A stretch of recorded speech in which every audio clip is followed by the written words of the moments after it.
जी, आप ही के पास था सवाल को लेकर के कि अगर सरकार ये कहती है कि ये इंक्लूसिव बजट था, जबकि विपक्ष ये कहता है कि कोई इंक्लूसिव बजट नहीं था, इसमें किसी को भी इंक्लूजन नहीं रहा, तो बीच में गैप कैसा है? देखिए 5.3 करोड़ हमारे बेरोजगार बैठे हैं।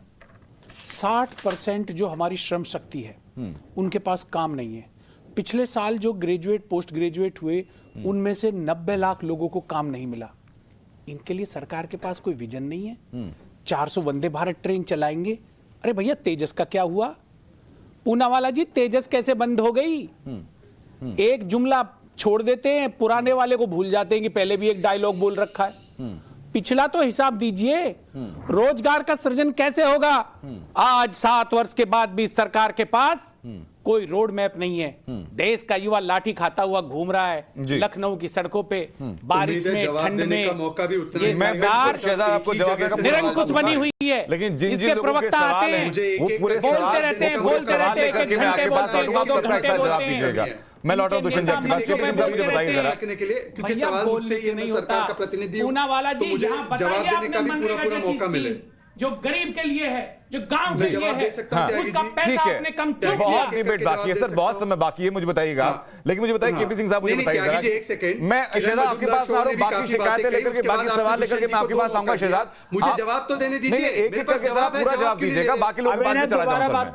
तो आप मुझे जवाब देने का पूरा पर्याप्त मैं पूरा आपको मौका दूंगा, मैं पूरा मौका दूंगा आपको सर, लिख के रखिए। मैं पूरा मौका दूंगा सर। सवाल मेरे जहन में ताजा रहेंगे। राघवेंद्र दुबे साहब बताइए जरा, ये बजट इंक्लूसिव है कि नहीं है? देखो, मैं तो केवल यही कहूंगा कि बजट इनके बहुत सारे पहले भी बजट आए हैं। तुम्हारी फाइलों में गांव का मौसम गुलाबी है, मगर ये आंकड़े झूठे और ये दावा किताबी है। यहाँ से मैं शुरुआत करना चाहता हूँ। बहुत सारी बातें इनकी हुई, 100 स्मार्ट सिटी बनाएंगे, कभी 2 करोड़ नौकरी प्रति साल देने की बात भी मोदी जी ने की थी।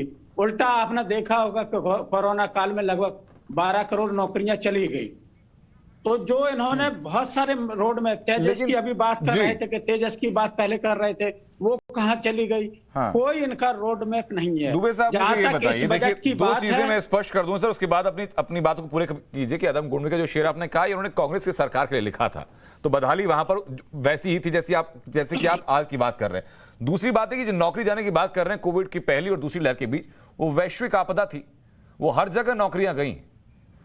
सवाल ये कि जो सरकार ने आज रोड मैप रखा, सवाल ये कि अगर आज की तारीख में अगर किसानों की भलाई की बात की जाती है, डायरेक्ट ट्रांसफर करने की बात की जाती है, लाभदायक है कि नहीं है सर? वो देखिए, वैश्विक आपदा में मैं कह सकता हूं कि वैश्विक आपदा हुई, दिक्कत हुई, लेकिन जिस तरीके से नौकरी जब वैश्विक आपदा नहीं थी तब इन्होंने कौन सा रोजगार दिया, वो भी तो एक बात है। जिस समय ये कोरोना काल नहीं था उस टाइम में बताएंगे कि ठीक है सर, उसका जवाब शहजाद देंगे, उसके बाद में चलूंगा शहजाद के जवाब के बाद सीधा केपी सिंह साहब के पास। शहजाद, अब मुझे दोनों सवाल का जवाब दीजिएगा। मैं दोनों का रोजगार से शुरू कर रहा हूं। पहले तो आप समझ लीजिए त्यागी जी कि जहां तक रोजगार का सवाल है, मैं पिछले सीएमआई का डेटा ही कोट करूंगा क्योंकि उनको सीएमआई पर भरोसा है। सीएमआई का डेटा बताता है कि सेकेंड वेव की पीक में जो 12% अनएम्प्लॉयमेंट बन चुकी थी, वो आज 7% पर आई है और सितंबर 2021 में 85 लाख, प्लीज मेरी बात पूरी होने दीजिए, 85 लाख न्यू जॉब्स जो जनरेट हुए हैं। व्हाइट कॉलर जॉब 60% इंक्रीज हुई है। एक्सपोर्ट्स हमारे पिछले वर्ष की तुलना में 40% बढ़े हैं, उसका मतलब यहां पे भी जॉब्स क्रिएट हुए हैं। हमारा जो रोड इंफ्रास्ट्रक्चर के एक उदाहरण लेते हैं, 70,000 किलोमीटर बना था, आज 1,40,000 बना है और 20-25 हजार बना रहे, इसमें भी जॉब्स जनरेट होंगे। पीएलआई स्कीम के माध्यम से 30 लाख करोड़ का आउटपुट बढ़ेगा, उसमें 60 लाख 70 लाख जॉब्स जनरेट होंगे। अब राजस्थान पे आ जाते हैं 1 मिनट के लिए, सिर्फ 10 सेकंड के लिए। राजस्थान की कल की रिपोर्ट है कि सबसे ज्यादा देश में बेरोजगारी राजस्थान में, 50% ग्रेजुएट्स वहां पे बेरोजगार है, मतलब हर 2 ग्रेजुएट्स में 1 ग्रेजुएट बेरोजगार है। ये अपने राजस्थान में क्या कर रहे हैं? ये 16% अनएम्प्लॉयमेंट पंजाब में, ये पंजाब में क्या कर रहे हैं? चलिए छोड़ देते हैं। अब मिडिल क्लास पे आते हैं, मिडिल क्लास पे आते हैं। त्यागी जी मिडिल क्लास पे आ रहे हैं। त्यागी जी प्लीज, त्यागी जी इस प्रकार की डिबेट में मैं सारी लोगों की बात सुन रहा हूं। एक-एक करके दुष्यंत जी, एक-एक करके दुष्यंत जी की बात सुनी, दुष्यंत नगर साहब एक-एक करके देखिए, मुझे पूरा मौका तो मिले, मुझे पूरा मौका तो मिले। देखिए, आप अलग-अलग अपने अपने आंकड़े देंगे, जनता को समझ कुछ आने वाला नहीं है। एक-एक करके बात करेंगे दुष्यंत जी, तो सब बेहतर समझ में आ पाएगा। जी शहजाद, बात पूरी कीजिए अपनी।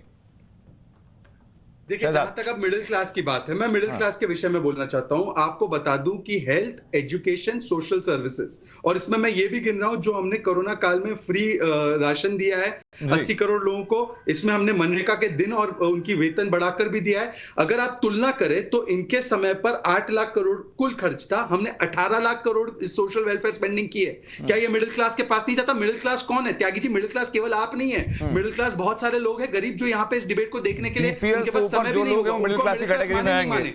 मेरी बात तो सुन लीजिए, मेरी बात तो सुन लीजिए, पूरी तरह से बात सुन लीजिए। मिडिल क्लास चाहती है कि टैक्स रिलीफ हो। हमने टैक्स बढ़ाया नहीं है। 2014 से हमने एक निर्णय लिया है कि टैक्स स्लैब को हमने रिफॉर्म किया। 2 लाख का हुआ करता था बेसिक स्लैब, उसको 2.5 लाख किया, वो रिलीफ दी। सीनियर्स का हमने 2.5 लाख से 3 लाख किया। वो चाहते हैं कि हम एक वर्ग को ही दे, पर वो वर्ग केवल मिडिल क्लास नहीं है। मिडिल क्लास वो वर्ग भी है जिनके साथ पुष्पेंद्र जी काम करते हैं। मिडिल क्लास वो वर्ग भी है जिनके पास आज ये उपलब्धि नहीं है कि वो टीवी डिबेट देखे।